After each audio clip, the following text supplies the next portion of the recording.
नमस्कार दोस्तों, आज आपके समक्ष हाजिर है आपका ये परफेक्ट एडवाइज़र एक दफ़ा फिर आपके लिए एक परफेक्ट एडवाइस लेके। दोस्तों, आगे बढ़ने से पहले मैं आपको इस आज की वीडियो का उद्देश्य बता देता हूँ। लोन्स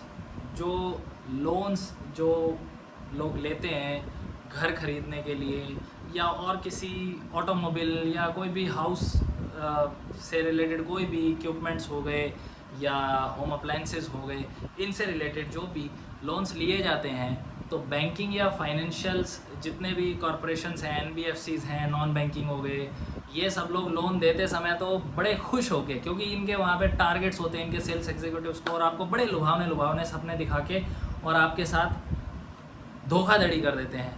लोन का इंटरेस्ट रेट कुछ भी लग जाता है, उस समय बंदा भी इतना ध्यान नहीं देता है क्योंकि उसे तो वो चीज़ अच्छी लग रही है, चाहे एक मोबाइल लेना हो या एक टीवी लेना हो या रेफ्रिजरेटर लेना हो, जैसे तैसे जो भी है, आपको उस टाइम तो ध्यान नहीं दिया जाता और आप ले लेते हैं उसे, और बाद में ये आपको लूटना शुरू करते हैं। और यदि आप देने में किसी कारणवश असमर्थ हो जाएं, कोई भी इंस्टॉलमेंट आपकी थोड़ा बहुत आगे पीछे हो जाती हैं या कोई विपदा किसी पे आ जाती है, बाद में ये लोग परेशान करना स्टार्ट कर देते हैं। मोस्टली होम लोन्स के केसेस में ज़्यादा आ जाता है या प्रॉपर्टी मॉर्गेज के केसेस में ज़्यादा हो जाता है। पर्सनल लोन में भी ये बहुत ज़्यादा दिक्कत आती है। सेम वे क्रेडिट कार्ड्स का भी ऐसा ही होता है, एक अंधा कुआं होता है। तो मित्रों, आगे बढ़ने से पहले ये चैनल को सब्सक्राइब अवश्य कीजिएगा और वीडियो अच्छी लगेगी तो लाइक कमेंट ज़रूर कीजिएगा। ये अब हम इस वीडियो में आगे इस मुद्दे को लेकर चर्चा करते हैं। देखिए दोस्तों, मेरे काफ़ी जो क्लाइंट्स हैं उनके साथ में मोस्टली जो कोर्ट में आते हैं तो बताते हैं कि भाई यहाँ पे सर ऐसे ऐसे मैंने लोन लिया था कोई, और लोन लेने के बावजूद सब चीज़ें नियम शर्तों का मैंने जो एक डॉक्यूमेंट्री होता है उसके ऊपर पूरा का पूरा ना बुकलेट पे पूरा सिग्नेचर करवाते हैं। ऑलमोस्ट पहले तो बहुत ज़्यादा सिग्नेचर्स होते थे, 100 से 150 होते थे, आजकल कुछ 40-50 के आसपास कर दिए। उस समय आदमी नहीं देखता है कि भाई ये किस चीज़ पे साइन करवा रहे हैं, लेकिन इसमें जब आपकी कोई भी ईएमआई बाउंस हो जाती है लगातार 2 या 3 महीने, बाउंस इन द सेंस यदि आप उस दौरान में उस पर्टिकुलर टेन्योर में आप पे करने की कैपेबिलिटी में नहीं होते, तो उनके उल्टे सीधे सवालात या घर पे आके बदमाशी करना कॉमन हो जाता है। उनके रिकवरी एजेंट्स जो होते हैं वो आते हैं घर पे, उल्टी सीधी बातें करते हैं, बकवासबाजी करते हैं। तो दोस्तों, सबसे पहले तो मैं आपको एक चीज़ बता देता हूँ कि आपके पास यदि घर पे कोई भी आए तो आप उससे जो भी बातचीत करें, टेलीफोनिकली आती हैं कॉल्स तो उन्हें रिकॉर्ड कीजिएगा, घर पे आते हैं तो उसको भी आप इंसिडेंट को रिकॉर्ड कीजिए।